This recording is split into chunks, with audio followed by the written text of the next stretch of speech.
James was a writer of horror stories, but he didn't believe in ghosts. He believed in the power of suggestion, the creaks of an old house, and the mind's ability to play tricks on itself in the dark.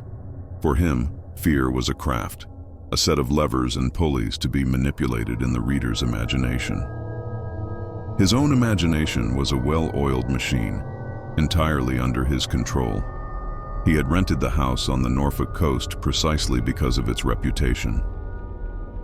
It was a tall, gaunt-looking Victorian property known as the Sea View, though the sea was only visible as a thin gray line on the horizon, beyond miles of flat, bleak marshland.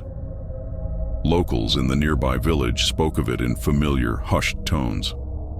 They said it was unsettled. They said things went missing. They spoke of a child's cry on the wind. It was perfect. A few months of splendid isolation to break his writer's block and finish his new novel. The house was cold, damp, and smelled of salt and decay. It was furnished with Spartan, joyless furniture. James loved it immediately. It had atmosphere. For the first week, he was blissfully productive. The silence, broken only by the cry of gulls and the sighing of the wind across the marshes, was a perfect canvas for his dark tales. He wrote late into the night, fueled by black coffee and the thrill of his own dark creations. The small, insignificant annoyances began on the second week.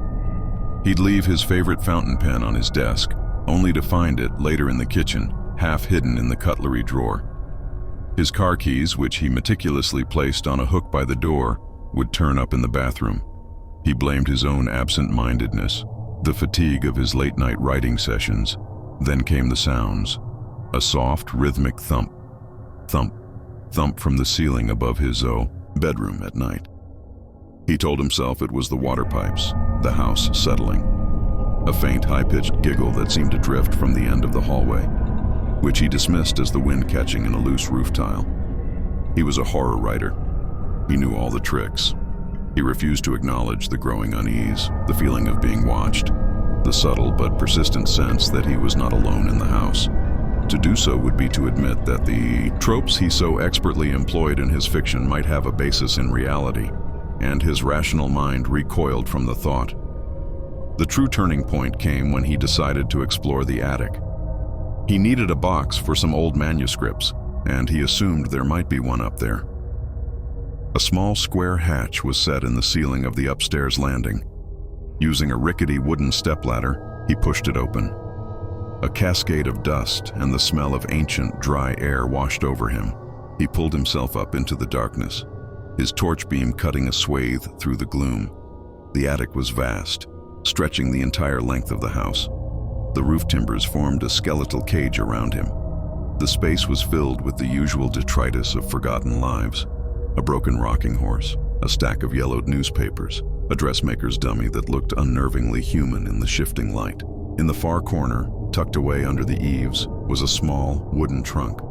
It was a child's trunk, painted with faded blue flowers. Unlike everything else, it was almost free of dust, as if it had been recently handled. A strange curiosity, stronger than his ingrained cynicism, compelled him to open it. The latch was not locked. He lifted the lid. The contents were heartbreakingly mundane. A set of wooden building blocks, their painted E, letters worn smooth. A small, threadbare teddy bear with one button eye. A little girl's dress, made of simple, cheap cotton, neatly folded. And underneath it all, a small, leather-bound diary. He sat on the dusty floorboards and opened it. The handwriting was a child's clumsy, rounded script. September 10th. Papa said I was a wicked girl today. He said I ate too much. There is never enough food. Mama cried again. I wish we had not come to this house. September 12th. My tummy hurts. Papa has locked the pantry. He says I must learn self-control. I played with my blocks in the attic. It is my secret place. He does not know I come up here. I can see the sea from the little window. James felt a lump form in his throat. He continued to read, his writer's detachment crumbling with every childishly scrawled entry. The diary told a bleak, horrifying story not of ghosts or monsters, but of a far more mundane evil. A family fallen on hard times. A father embittered and cruel who took his frustrations out on his wife and young daughter, Lily. The diary was a litany of small cruelties, of punishments, of a persistent, gnawing hunger. The final entry was short, the handwriting barely a scrawl. October 1st. I am so cold and so hungry. Papa locked me in the attic because he said I stole a crust of bread. It is so dark. I want my mama. My tummy hurts so much. The diary ended there. James sat in the oppressive silence of the attic, the small book held in his trembling hands. The rhythmic thumping he heard at night wasn't pipes. It was the sound of a small, hungry child playing with her building blocks, the only joy left in her short, miserable life. The misplaced objects weren't his own absent-mindedness. They were the mischievous, lonely pranks of a ghost child. He had come to this house to write about fictional horror, only to stumble upon a true story more terrible than anything he could have invented. As he sat there, a profound, bone-deep chill settled over him, a cold that had nothing to do with the drafty attic. And he heard, for the first time without denial, the sound of a little girl softly crying in the darkness beside him. James didn't move. He sat on the floor of the attic, the child's diary in his lap, and simply listened. The soft, heartbreaking sobs were undeniable, a sound of pure, desolate loneliness. All his cynicism, his carefully constructed walls of rational explanation, crumbled into dust. He wasn't a horror writer observing a phenomenon. He was a man in the presence of a profound and terrible sadness. "Lily," he whispered, the name feeling both strange and intimately familiar. "I'm sorry. I'm so sorry." The crying stopped.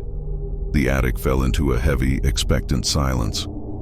He hadn't expected a response and didn't get one, but he felt the atmosphere shift. The chilling cold receded slightly, replaced by a sense of wary curiosity. The ghost of Lily was listening. Slowly, carefully, he placed the diary back in the trunk, alongside the worn teddy bear and the wooden blocks. He closed the lid gently and descended the ladder, leaving the attic hatch open, a silent invitation. The house no longer felt menacing. It felt wounded. His own novel, a lurid tale of supernatural monsters and cheap scares, now seemed crass and hollow.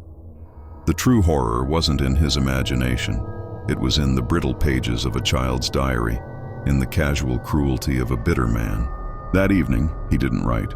Instead, he drove to the nearest town and went to a small bakery just before it closed. He bought a fresh, warm loaf of bread and a small iced cupcake with a bright pink flower on it. He also bought a thick woolen blanket and a child's picture book. Back at the house, he didn't feel fear, only a solemn sense of purpose. He took a plate from the kitchen and placed the cupcake and a slice of bread on it. He carried it upstairs, along with the blanket and the picture book. He climbed the ladder back into the attic. By the light of his torch, he spread the blanket on the floor, creating a small, comfortable space. He placed the plate with the food beside it and set the open picture book down. "This is for you, Lily," he said softly into the darkness. "You don't have to be hungry anymore." He didn't wait for a sign or a whisper. He simply went back downstairs, leaving the attic light on, a beacon in the lonely darkness. That night, for the first time, he did not hear the thumping of blocks or the sound of crying. The house was utterly silent, but it was a peaceful, restful silence. He slept deeply, a dreamless sleep free of shadows. In the morning, he went to the bottom of the attic ladder and looked up. He didn't go in. He felt it would be an intrusion, but he could feel the change. The profound sadness that had saturated the house was gone, replaced by a feeling of quiet contentment. His writer's block was gone, but his desire to write his sensationalist horror novel had gone with it. He packed away his manuscript. He had a different story to tell now. He spent the rest of his time at the Seaview, not writing fiction, but meticulously researching. He found Lily's name in the old parish records, her death in the autumn of 1887 officially recorded as consumption. There was no mention of her father's cruelty, no hint of the truth. He was giving her a voice. a history that had been denied to her. Every evening, he would leave a small plate of food and a glass of milk at the bottom of the attic stairs. He never saw or heard anything concrete again. The misplaced keys and the giggles ceased. But sometimes, when he was working late, he would feel a faint, gentle presence in the room, a quiet companion in the lonely house. James's new book was not a horror story. It was a slim, poignant novel titled Lily, based on the true story of a little girl who lived and died in a cold house by the sea. Critics praised it for its powerful, understated emotion. It was the most successful and most important work of his career. He never went back to writing horror. He had learned that the most terrible ghosts are not the ones that rattle chains and scream in the night, but the quiet, forgotten ones who simply want someone to know they were there. The Curse of the Crimson Rose. Lily was a restorer of gardens. Where others saw only chaos, tangled thorns, weed-choked flower beds, and strangled lawns, she saw potential. She saw the ghosts of paths and the memory of structure. She was a horticultural archaeologist, and her reputation for bringing long-dead gardens back to life had led her to Blackwood Hall. The estate was magnificent, a sprawling Jacobean manor house that had been in the de Grey family for centuries. But the family's fortune had dwindled, and the last of the line, a reclusive elderly woman, had recently passed away. The house had been sold to a developer who wanted the formal gardens restored to their former glory before turning the property into a luxury hotel. The task was monumental. The gardens, once the envy of the county, were a wreck. Statues were green with moss, fountains were choked with algae, and the famous rose garden was a vicious, thorny jungle. It was her pride and joy. The estate manager, a kind, elderly man named Arthur, had told her, gesturing to the wilderness of roses. Lady Beatrice spent every day in here, knew every rose, by name. But after her son Thomas died, well, she rather let it go. That was 30 years ago. Lily began her work with methodical passion. She spent the first week simply clearing, pruning, and trying to understand the garden's original layout. It was in the center of the thorny maze that she found it, amidst the chaos of pale pinks, gentle yellows, and creamy whites, all standard, Old English. Varieties was a single, defiant anomaly. It was a rose bush that bore one perfect, impossible flower. The color was a deep, velvety crimson, almost black at the edges, a shade she had never seen before. The bloom was flawless, its petals tightly furled in a perfect spiral, despite the neglect surrounding it. It seemed to exude a strange vitality, a vibrancy that was almost unnatural, even more peculiar. While the other bushes were rampant with black spot and aphids, this one was pristine. Not a single leaf was blemished. Intrigued, she knelt to examine it. As her fingers brushed against a leaf, a strange sensation shot up her arm. A fleeting, intense chill, followed by a wave of profound sadness. She snatched her hand back, startled. She shook her head, blaming it on a static shock or a trick of her mind. That night, she had the first dream. She was standing in the rose garden, but it was not the wreck she was currently working in. It was immaculate, bathed in the golden light of a late summer evening. A young woman with long auburn hair was standing beside the crimson rose, her back to Lily. She was wearing a simple, elegant white dress. A man's voice, warm and full of affection, called her name, Isabel. The woman, Isabel, turned. She was beautiful, but her face was etched with a deep, consuming anxiety. She looked directly at Lily, her eyes wide with a silent, desperate plea. Then the dream dissolved. Lily woke with a start, her heart pounding. The dream had been incredibly vivid, the woman's face imprinted on her mind. She tried to shake it off as she worked the next day, but her thoughts kept returning to the crimson rose and the woman in her dream. She found Arthur taking a tea break by the old stables. "Arthur," she began, trying to sound casual. "You mentioned Lady Beatrice's son, Thomas. What happened to him?" Arthur's face clouded over. "Oh, a terrible business. He was engaged to a beautiful young lady from London, Isabel, a lovely girl, full of life. She was staying at the hall, helping plan the wedding. One night, just a few weeks before the ceremony, she vanished. Lily felt a chill run down her spine. Vanished? Just gone, Arthur said, shaking his head. Packed a bag and left in the middle of the night, apparently. Not a word, not a note. Just gone. Thomas was heartbroken, utterly destroyed. A few months later, he took his own life, drank himself to death, in truth. Lady Beatrice was never the same after that. She closed up half the house and let the gardens go. She could never bring herself to touch the rose garden again. Lily stared towards the garden, her mind reeling. Isabel, the woman from her dream. Later that afternoon, she was working near the crimson rose again, an inexplicable pull drawing her towards it. As she pruned a nearby branch, a thorn from the crimson rose bush snagged her sleeve, piercing the skin of her forearm. It was a small scratch, but it drew a single bright bead of blood. She cried out, more in surprise than pain. But as her blood touched the thorn, the world around her seemed to warp. The garden faded. The air grew cold. She saw a vision, as clear and solid as reality. She saw Isabel, standing in this exact spot, her face pale with terror. A man stood before her. It was not the man with the warm voice from her dream. This man was handsome, but his face was a mask of cold fury. It was Thomas de Grey. "You think you can leave me?"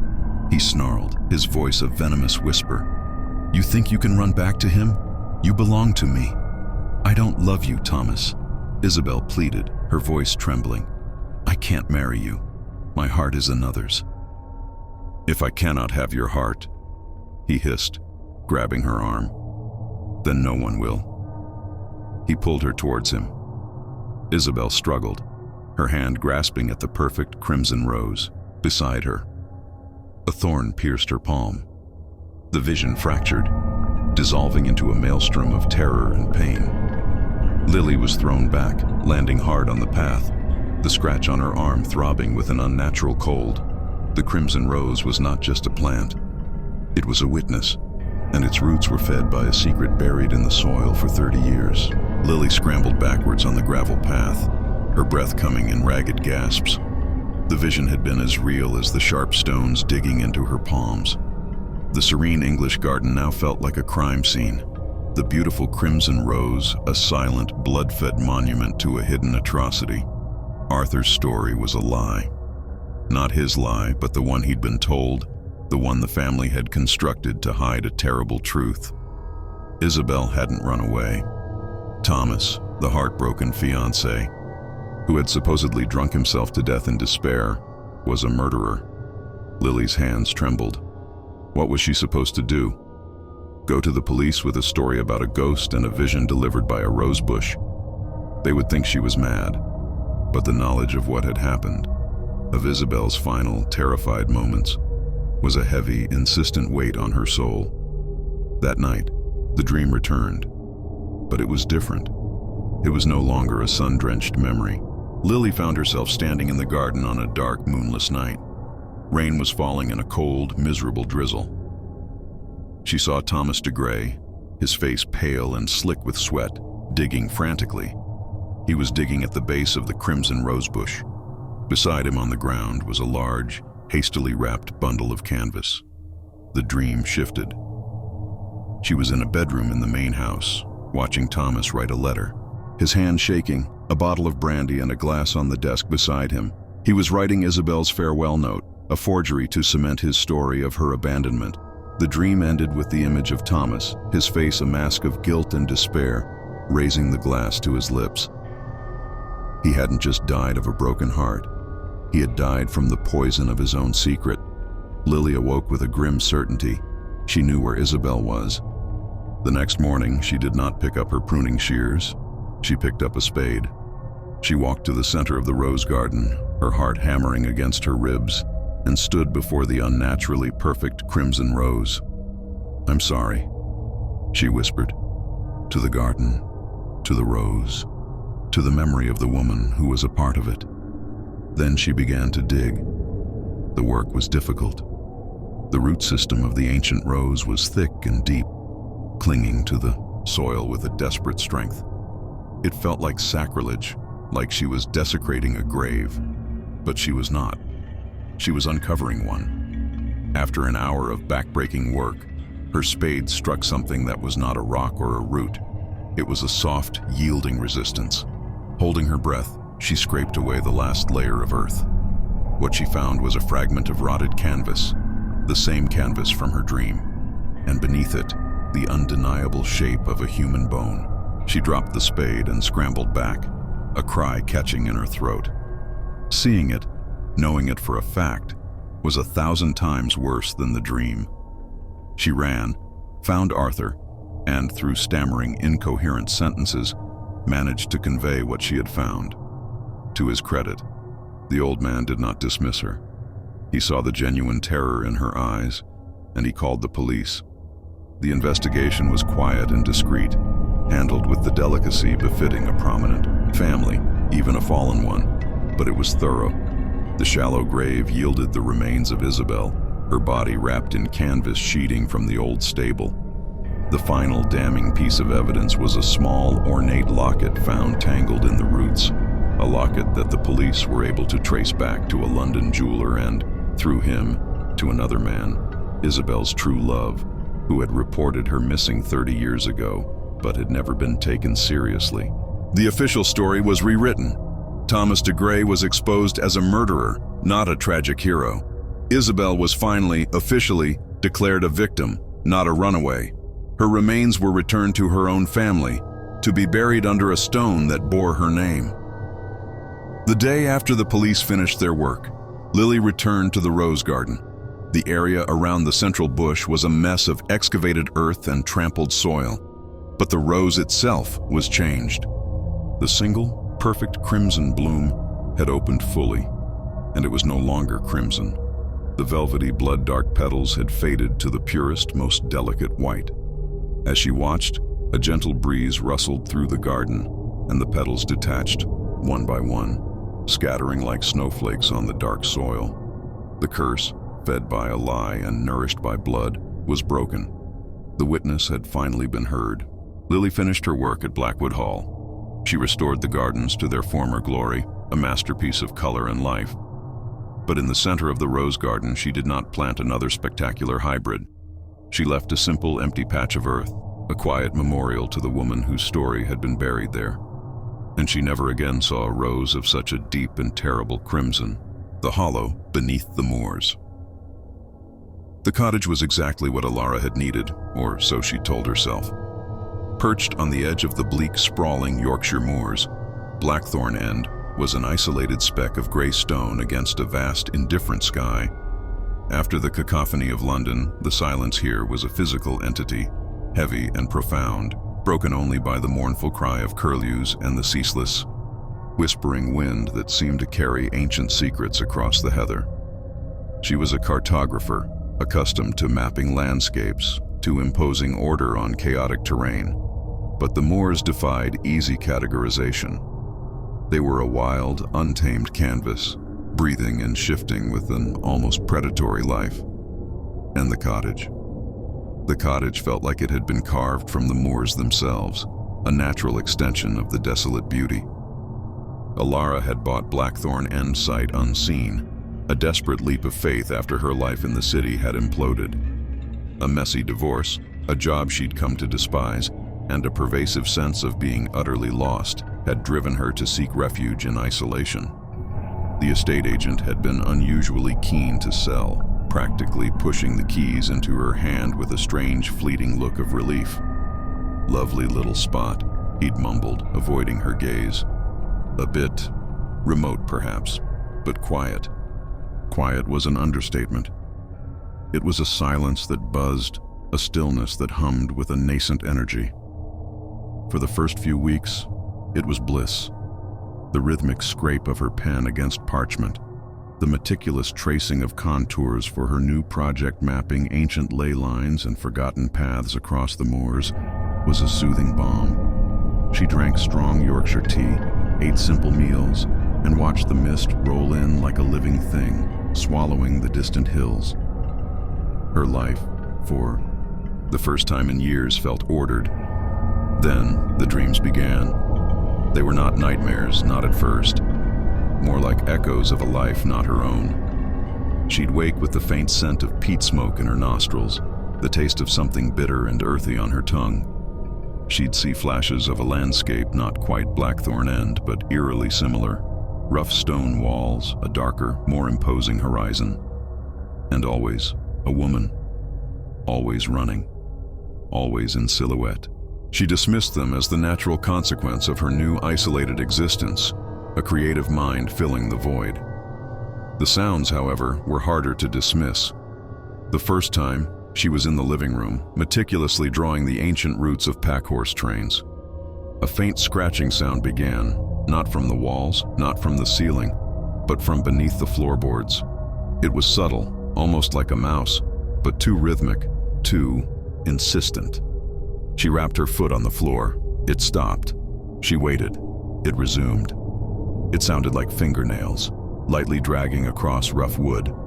Ilara, a staunch rationalist, got down on her hands and knees. The floorboards were old oak, thick and solid. She pressed her ear to the wood. The scratching was directly beneath her.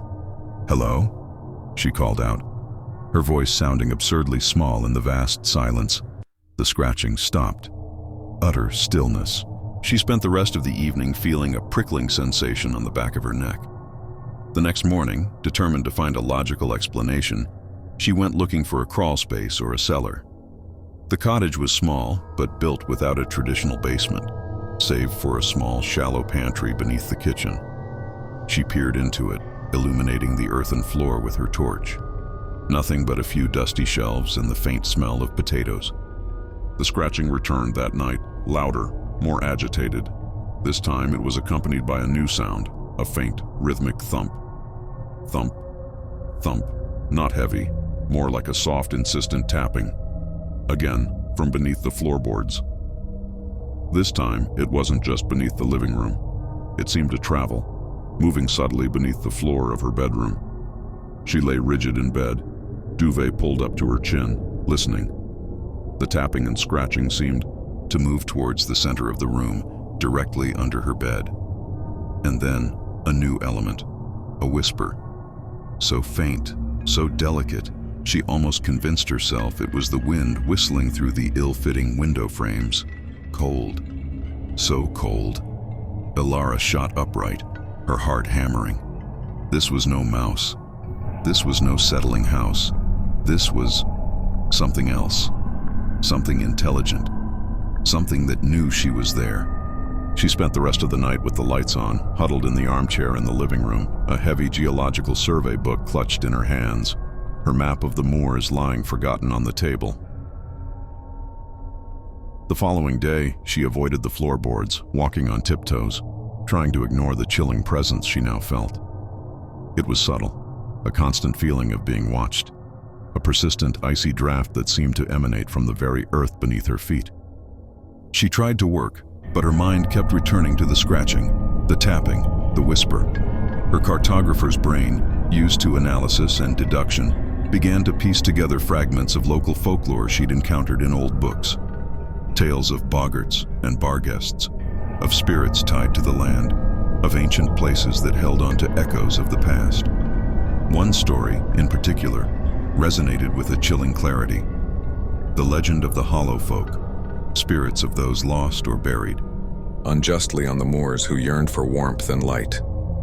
Later that afternoon, driven by a perverse curiosity mixed with growing fear, she sought out the local village archives. Mrs. Plummet, the archivist, was a small, bird-like woman with eyes that seemed to miss nothing. Blackthorn End, you say? Mrs. Plummet peered at Ilara over spectacles perched on her. Rose. Lovely place. Been in the same family for generations until recently. She paused, a strange, knowing glint in her eye. Didn't you feel it, dear? The cold? Ilara felt a jolt. The cold? Aye, always a chill about Blackthorn End. Never could keep it warm, no matter how much peat you burned. Some say it's the wind straight off the moors. Others say it's something older, something buried. Mrs. Plummet lowered her voice, though they were the only 2 in the dusty archive.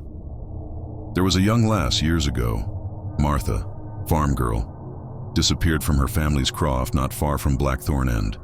Never found a trace. How long ago? Ilara asked, her voice barely a whisper. Oh, a long time. Just after the war, the Great War. Young Martha was sweet, a bit simple, perhaps, but kind. Just vanished. They searched, of course, but the Moors, they keep their secrets well. Mrs. Plummet shivered, despite the warmth of the archive. Her folks said she always liked to wander up towards Blackthorn End, said she was drawn to it like a moth to a flame. Ilara felt a sudden, profound dread. Martha, a young girl, lost, drawn to the cottage, the whispers, the cold, the scratching. That night, the activity intensified. The scratching beneath the floorboards became more desperate, frantic. The tapping turned into a soft, insistent, rhythmic knocking, moving from room to room, chasing her. The lullaby, thin and reedy, started to play, faintly at first, then growing louder, more insistent, accompanied by that childish humming. Ilara sat huddled in the living room, a heavy blanket wrapped around her, listening to the cacophony beneath her feet. The whisper returned, louder now, clearer. Martha, lost, cold, so cold, find me. Her cartographer's mind, usually so precise, was a whirlwind of terror and speculation. Find her? How could she find a girl lost a century ago, buried? Where? She looked at her map, spread out on the table.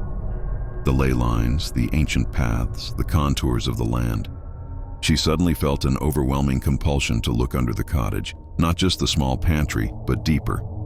Armed with a shovel and a frantic, desperate courage, Ilara returned to the pantry. The earthen floor was hard, compacted. But she remembered something from the house plans the estate agent had briefly shown her. A note about a collapsed culvert that ran beneath the cottage, an old drainage channel from the moors. She began to dig. The earth was stubborn, thick with roots and pebbles, but she dug with a frantic energy, driven by the sounds above her. The increasingly furious knocking, the now almost piercing lullaby, the desperate pleading whispers, "Help me, dark." After an hour of back-breaking labor, her shovel hit something hollow. Not rock, not earth. It was a space, a cavity. Heart pounding, she cleared away more earth. A narrow, dark opening appeared, barely wide enough for her to squeeze through. A cold, damp draft wafted from within, carrying with it the unmistakable scent of damp earth and something else, something old. This was the hollow beneath the moors. She hesitated, her rational mind screaming at her to stop, to leave, to call for help. But the whispers were a frantic, insistent chorus now, pulling her forward. "Free me." Taking a deep breath, Ilara squeezed through the narrow opening, her torch beam cutting a trembling path into the absolute darkness beyond. The space was a narrow, low tunnel, ancient and claustrophobic. The air was thick and heavy, pressing down on her. The sounds intensified, surrounding her, almost deafening. The scratching, the tapping, the faint, high-pitched humming of the lullaby, and the desperate whispers. "Martha, here." She moved slowly, hands scraping against the rough, cold earth, following the insistent pull. The tunnel snaked downwards, deeper into the earth, deeper into the cold. And then, the tunnel opened out into a small, irregular chamber. Her torch beam landed on it, and Ilara gasped. In the center of the chamber, partially buried in the damp earth, was a small, wooden trunk. It was old, rotting, and stained. But there was no mistaking it. It was a child's trunk, and beside it, partially revealed by the light, were small, skeletal bones. Martha. She had not vanished. She had been trapped.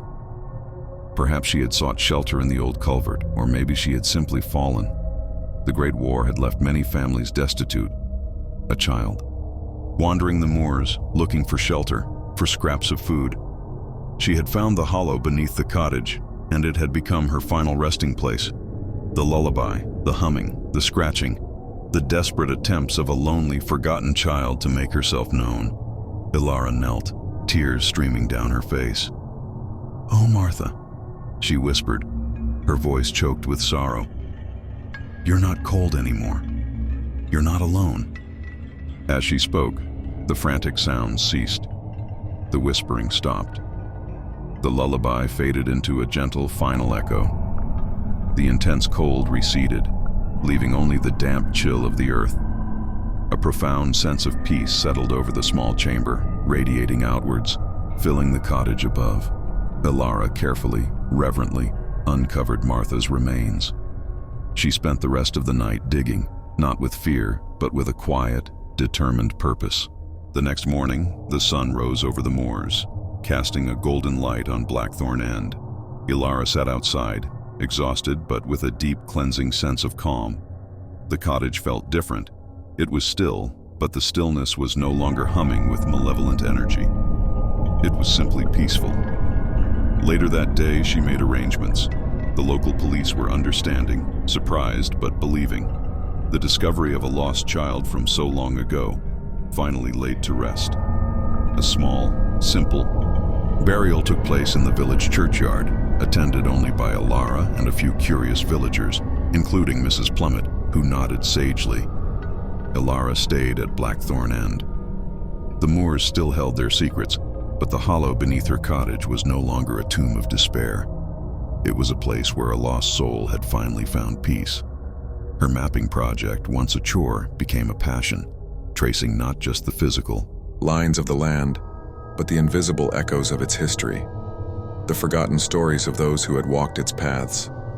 She never heard the whispers again, but sometimes, on the softest of breezes, she would catch the faint, sweet sound of a child's lullaby, not mournful, but soft and content, drifting across the moors.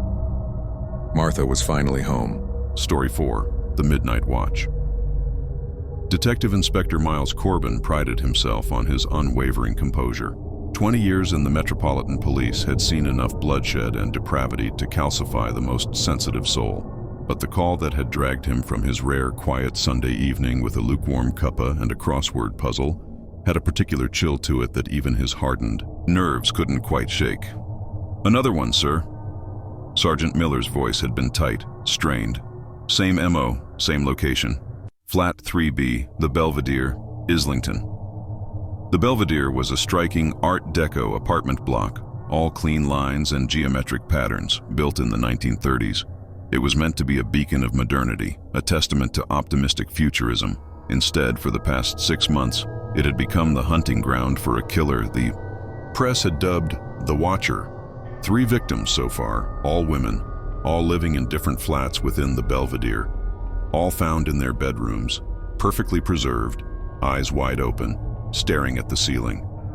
No signs of forced entry, no struggle, no obvious cause of death, just a profound, inexplicable stillness. The only common thread was a faint, almost imperceptible scent of old roses and a chilling note left on their bedside tables. "I see you." Corbin arrived to the familiar tableau of flashing blue lights and hushed forensics. Flat 3B was on the 3rd floor, overlooking a manicured communal garden. The air inside was cool, clinical. The victim, Eleanor Vance, a seemingly unremarkable woman in her late 40s, lay in her bed, a silken nightgown carefully smoothed over her. Her eyes, pale blue, were fixed on the ceiling. Corbin felt the familiar prickle of unease. There was no terror in her eyes, no struggle, just a blank, expectant gaze, like she was waiting or watching. "Corbin, sir," Miller greeted, looking even more pale than usual. "No signs of forced entry as expected. Windows locked from the inside, doors double locked. Forensics are on it, but I don't expect much." "The note?" Corbin asked, his voice low. Miller pointed to the bedside table, a small, neatly folded piece of paper. Corbin picked it up, with gloved hands. The words, precisely printed, chillingly familiar, "I see you," and the scent, faint but present, of old roses. Corbin stood in the dead woman's bedroom, his gaze sweeping across the room, then up to the ceiling. What were they watching? What was he watching? The killer wasn't just observing, he was performing. Over the next few days, the investigation went nowhere.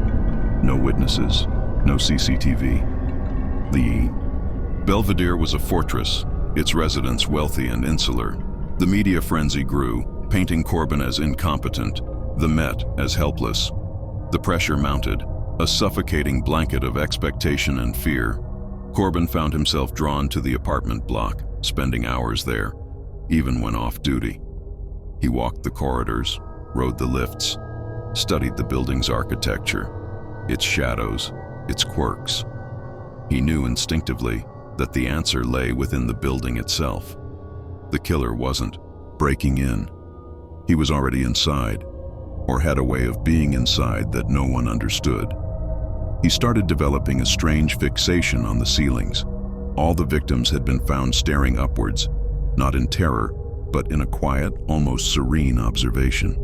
What was there to see? Just plaster? Or was it? One night, unable to sleep, Corbin returned to the Belvedere. He let himself into flat 3B with the spare key the owner had provided. He stood in Eleanor Vance's bedroom, the faint scent of roses still clinging to the air. He lay on her bed, mimicking her final posture, staring at the ceiling. Just plain white plaster. He spent hours like that, his detective's mind trying to find a pattern, a hidden clue. He noticed a faint, almost imperceptible hairline crack in the plaster, running from one corner of the room towards the center. It was too small to be significant, but in the silence of the night, every detail seemed to scream for attention. As he watched the crack, the faint light from the street lamp outside casting long, shifting shadows through the window, he noticed something. A subtle flicker, a barely there shimmer in the plaster, almost like a heat haze. He dismissed it as tired eyes, but it happened again. A slow, almost deliberate pulse of light emanating from within the ceiling itself. Corbin got up, pulling a chair to the center of the room. He climbed onto it, bringing his face within inches of the ceiling. The shimmer was clearer now. It wasn't light on the plaster. It was light within it. A faint, almost phosphorescent glow, pulsating with a slow, hypnotic rhythm. He ran a gloved hand over the plaster. It felt solid, smooth. He tapped it. It sounded hollow. He fetched a small, powerful torch from his car. He shone it directly at the pulsating spot. For a moment, nothing. Then, slowly, eerily, a faint image began to resolve within the plaster. It was like looking at a ghost through a veil. A face, a woman's face. Beautiful, but with eyes that held a profound, sorrowful intensity. Her lips were slightly parted as if about to speak. He stumbled back, his heart leaping into his throat. His rational mind screamed for an explanation. A trick of the light? A hallucination brought on by stress and sleep deprivation? He touched the plaster again. It was still there. The face, pulsing with that faint internal light, watching him. He spent the next few days in a frenzied research. The Belvedere, built in the 1930s. Art Deco, a time of technological ambition. He dug into the building's history, its architects, its original purpose. He found something, an obscure article in a 1930s architectural journal describing the Belvedere's revolutionary new light diffusion technology. A system of embedded luminescent panels designed to create a soft, ambient glow throughout the apartments, mimicking natural light. The panels were sealed behind plaster, a forgotten failed experiment. But what if it wasn't a failure? What if it was just dormant? And what if someone had figured out how to activate it, not just for light, but for something else? He remembered something else from the article. The architect's grand vision for the central communal garden.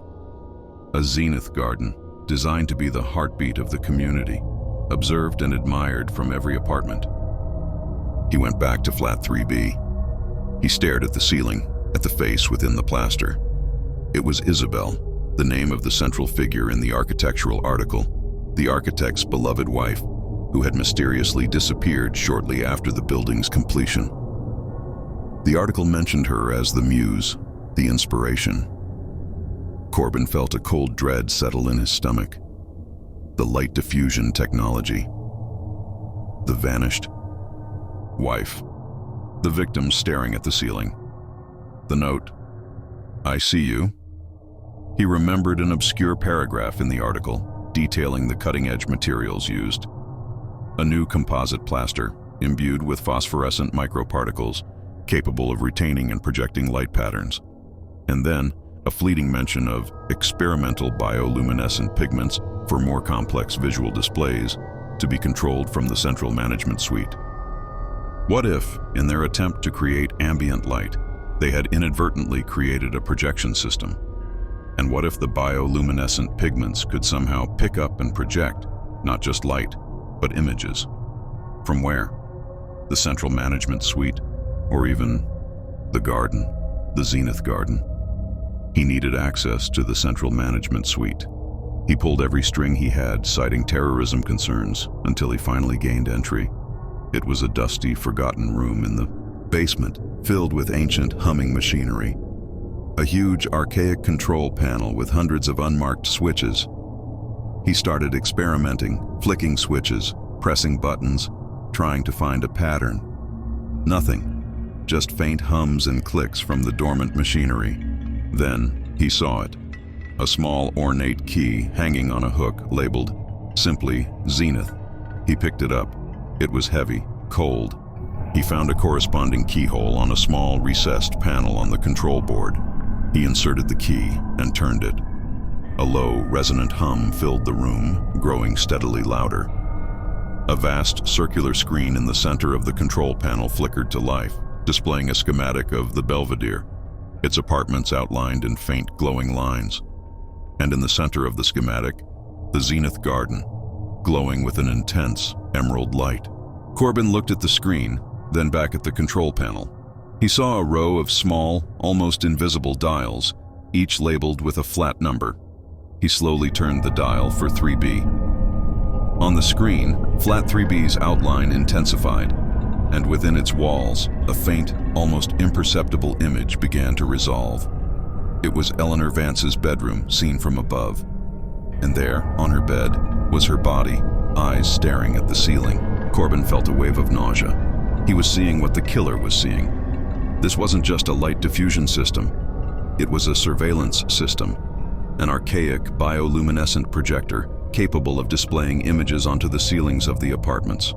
And someone was using it. But who? And for what purpose? He looked closer at the screen. The image of Eleanor Vance's bedroom was overlaid with something else, a faint, translucent image of a figure standing over her. Tall, shadowy, barely discernible. The Watcher, Corbin realized with a horrifying clarity. The killer wasn't just watching them.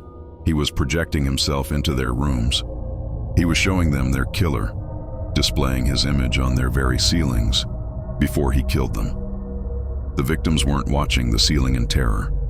They were watching the killer's ghostly projection, paralyzed by fear and perhaps by a strange hypnotic effect of the bioluminescent light. The "I see you" note wasn't a threat. It was a literal statement. He began to frantically scan the other apartment numbers on the control panel. He turned a few more dials. On the screen, other apartments flickered to life. He saw living rooms, kitchens, other bedrooms. The surveillance was comprehensive. He saw his own apartment, flat 12A, in the crosshairs. He saw himself, asleep in his bed. He felt a profound sense of violation. He looked at the Zenith Garden on the schematic. It was still glowing intensely, the heartbeat of the community. He remembered the scent of old roses.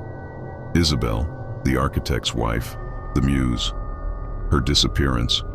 What if Isabel was never missing? What if she was the one controlling this system? What if she had been trapped, forced to watch, and had found a way to use the very technology that imprisoned her to take her revenge? Corbin's mind raced. He had to find the source. He looked for a camera feed, a direct link. There was none. The system was projecting, not receiving. The images were generated from within the system itself, from its own memory banks, or from a live external input. He traced the schematic again, focusing on the Zenith Garden. There was a small, almost invisible icon in the very center of the garden, an eye symbol, glowing with the same eerie emerald light as the garden itself. It was a camera, a hidden camera, designed to capture the heartbeat of the community, and it was the only input into the system. Corbin felt a cold wave wash over him. The killer wasn't projecting himself. The killer was already there, in the garden. He was killing them in the garden and projecting the live image onto the ceilings of their apartments. The victims were watching their own murder, perhaps, being broadcast from the garden below. He had to get to the garden. He raced out of the basement, up the stairs, and burst into the communal garden. It was a beautiful, serene space, even at night. Manicured hedges, tranquil fountains, and in the very center, a huge ancient rose bush, its blossoms a deep, velvety red. Old roses. The scent was overpowering here. Corbin approached the rose bush cautiously. He saw nothing. No hidden cameras, no figures, just the still beauty of the night. Then he noticed something. Beneath the dense foliage of the rose bush, a small, barely visible trapdoor. It was made of metal, rusted and almost swallowed by the earth. He tried to open it. It was locked. He heard a faint, distant hum. He looked up. The lights in the apartments were flickering, pulsating with that familiar phosphorescent glow. He knew what was happening. The killer was about to strike again. He slammed his shoulder against the trapdoor, again and again. It wouldn't budge. He remembered the note. "I see you." He remembered the victim staring at the ceiling and the scent of old roses. Isabel, the missing wife, the muse. He looked closer at the rose bush, at its thick, ancient trunk. He saw a faint, almost imperceptible inscription carved into the bark, almost completely overgrown. He cleared away the moss. The words, carved with meticulous precision, were barely legible. Isabel, 1937, and below it a smaller, almost hidden symbol, an eye. Corbin felt a profound dread. Isabel hadn't disappeared. She had been buried here, beneath the rose bush. Her husband, the architect, had killed her and buried her in his Zenith Garden, making her the eternal watcher, the permanent muse. And the light diffusion system, designed to mimic natural light, was in fact a cruel monument to his crime, projecting the image of his dead wife, his Isabel, onto the ceilings, forever seeing the residents, just as she was forced to see them. The killer wasn't a new threat. It was the architect himself, or his vengeful spirit, forever trapped in the cycle of his crime. He wasn't projecting himself. He was projecting Isabel. The watcher was the victim. The scent of old roses was her presence. Corbin felt the ground tremble beneath his feet. The humming from the apartments grew to a roar. The lights in the apartment windows intensified, flickering violently. He knew he had stumbled upon the heart of the haunting, the source of the evil. He had to expose it. He raced back to the management suite, leaving the trapdoor for the police to discover. He knew the killer's secret. He knew the watcher was Isabel, trapped, forced to witness, forced to be seen. And he knew that the architect's twisted creation was still active, still repeating its horrific cycle. He had exposed the truth, but now he had also become part of the watch. The faint scent of old roses lingered on his clothes. He looked up at his own apartment window, flat 12A. He knew that somewhere, in the light-diffusing plaster of his own ceiling, Isabel was watching. He was no longer just a detective. He was a participant in the Midnight Watch. Story 5, The Chronos Key. Liam O'Connell had a reverence for the past. Not the romantic, nostalgic kind, but the gritty, tactile respect of a craftsman. As a restorer of antique clocks, he spent his days delving into the intricate mechanics of bygone eras, coaxing life back into gears and springs that had fallen silent decades, sometimes centuries, ago. His workshop, a cluttered oasis in a quiet corner of Edinburgh, was filled with the gentle ticking of 100 different timepieces, a symphony of measured moments. His latest acquisition, however, was different. It wasn't just old, it was ancient and deeply unsettling. He'd bought it at a rural estate sale in the Scottish borders, a peculiar grandfather clock that stood almost 7 feet tall. Its dark oak casing carved with bizarre, interlocking symbols that resembled neither Celtic knots nor Gothic tracery. The face was unadorned brass, but the hands were oddly shaped, almost like tiny grasping fingers, and it had no pendulum. Instead, a complex array of rotating brass rings spun sluggishly within its glazed belly, each inscribed with more of the cryptic symbols. It gave off a faint metallic scent, almost like ozone. The moment he saw it, Liam felt an inexplicable pull, a sense of profound significance. He outbid a sharp-eyed collector for it, paying far more than he could reasonably afford. As he wheeled it into his workshop, the other clocks in the room seemed to fall silent, their rhythmic ticking momentarily suspended, as if in deference to the newcomer. He spent the first few days just observing it. It didn't keep time, of course. The hands were fixed at precisely midnight, and the brass rings inside spun with a slow, almost imperceptible, backward motion. He tried to open the casing, but it was sealed tight, no obvious screws or hinges. It was a singular piece, defying conventional clockwork. Then the changes began. They were subtle at first, almost imperceptible. He'd brew his morning coffee, but when he returned to his desk, the milk in his mug would be slightly warmer, as if it had sat out longer than he remembered. He'd find tools on his workbench arranged differently than he'd left. Them, not moved, but subtly reordered, as if time itself had taken a step back for a fraction of a second. He blamed fatigue, the long hours, the eccentricity of his new purchase. But the most unsettling change was the feeling in the workshop. It started as a faint sense of déjà vu, a fleeting impression that he had just experienced this exact moment. Then it grew. The air would sometimes hum with an almost electrical charge, and he'd catch glimpses of things out of the corner of his eye, a shadow passing through a solid wall, a fleeting echo of a conversation he hadn't had. One evening, after another particularly baffling reordering of his tools, he was staring at the grandfather clock.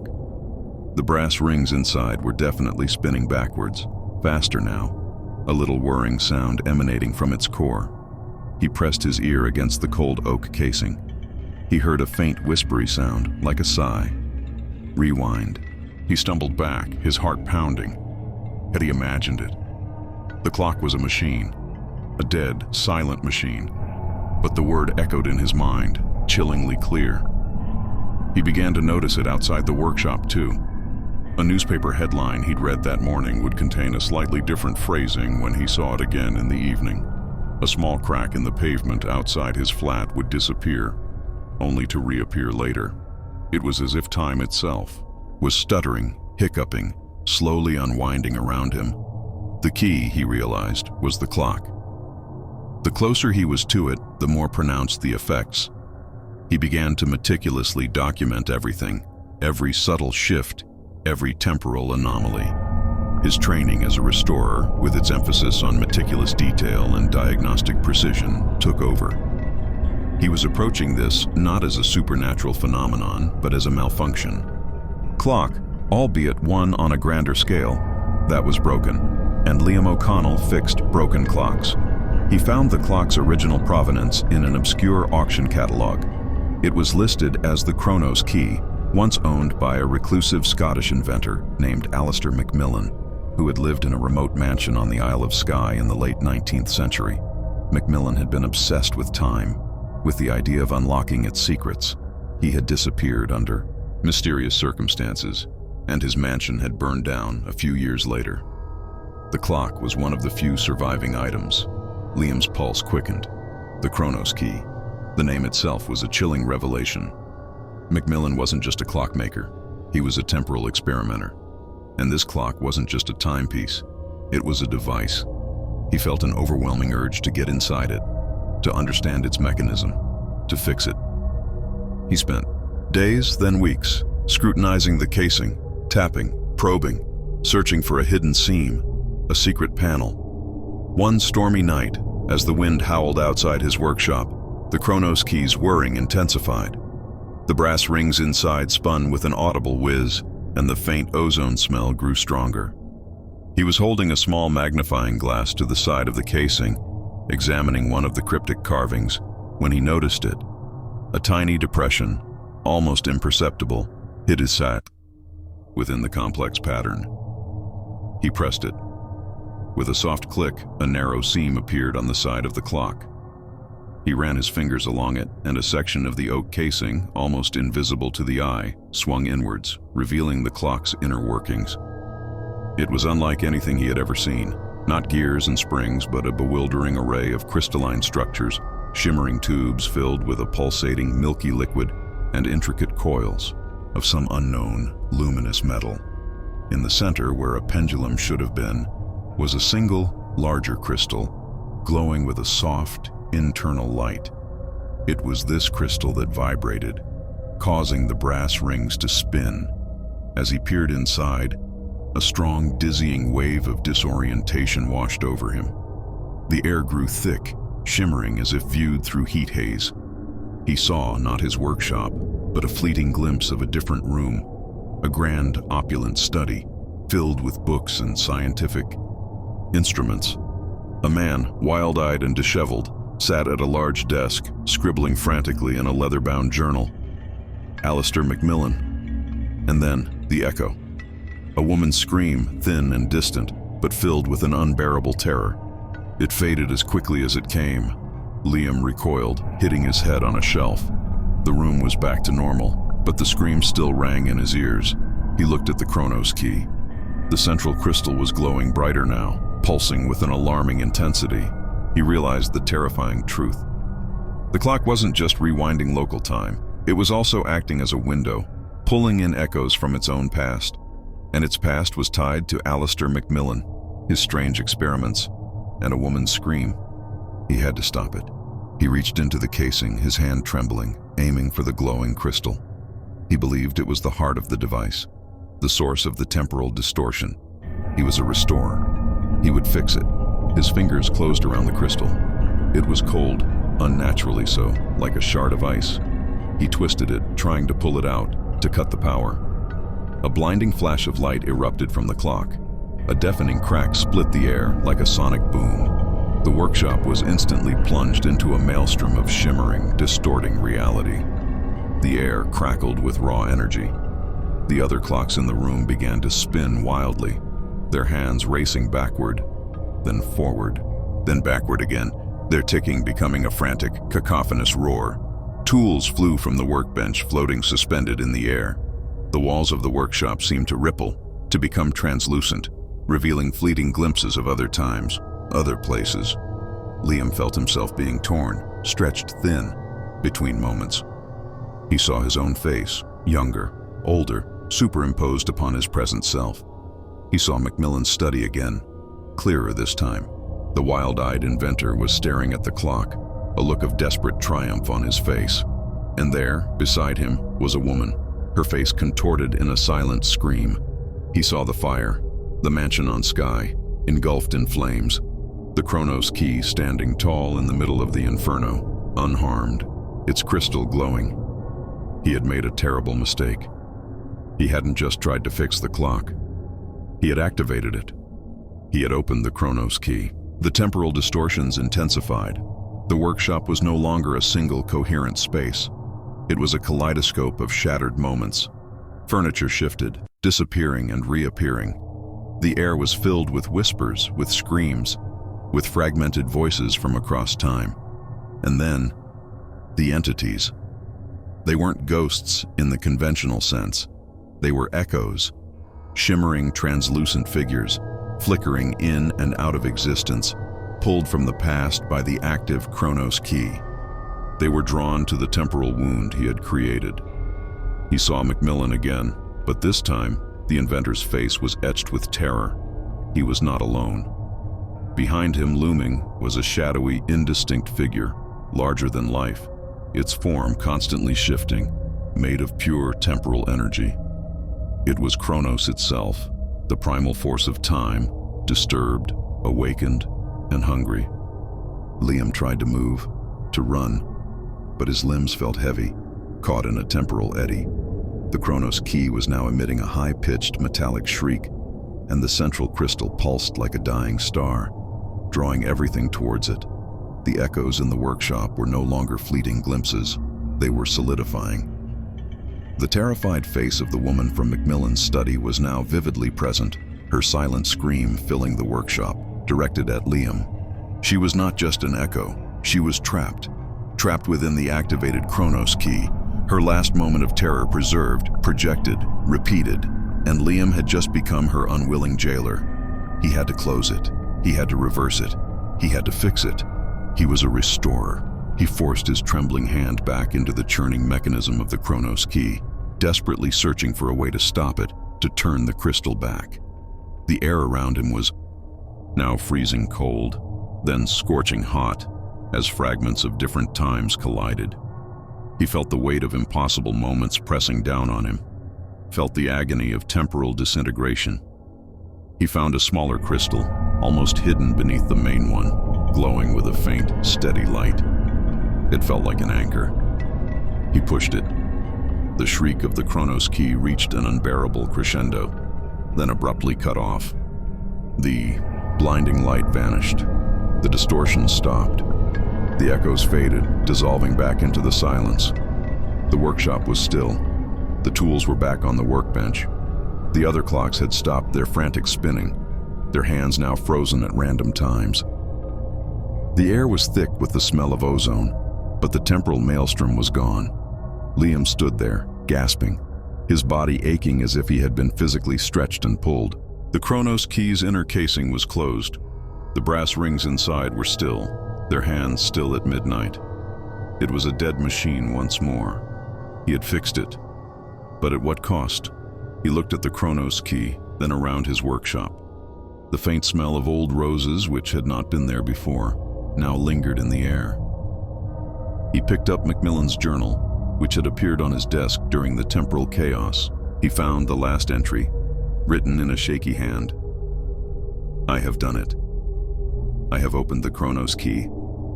I have glimpsed the past, the future, but the key demands a price, a constant anchor, something to tether it, lest it unravel all of time. A consciousness, a constant watcher, my beloved Eleanor. She begged me to stop, but the power was too great. I sealed her within the key, her mind the anchor, her terror feeding its power. I will be free. She will be Chronos's eternal prisoner. Liam's blood ran cold. Eleanor. The same name as the woman in the second story, the midnight watch. The scent of old roses. A woman trapped, forced to watch. He looked at the Chronos key.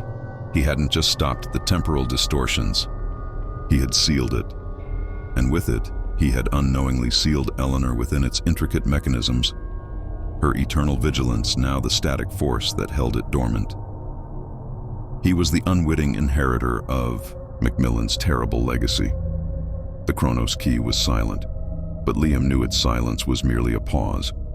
He also knew he could never open it again, and every time he walked past it, he felt a faint, sad hum, like a distant whisper from a beautiful woman whose last moments were eternally bound to the heart of a broken clock. He had fixed it, yes, but the true horror was knowing that the clock, eternally ticking at midnight, was still alive and still watching, and he was its new keeper.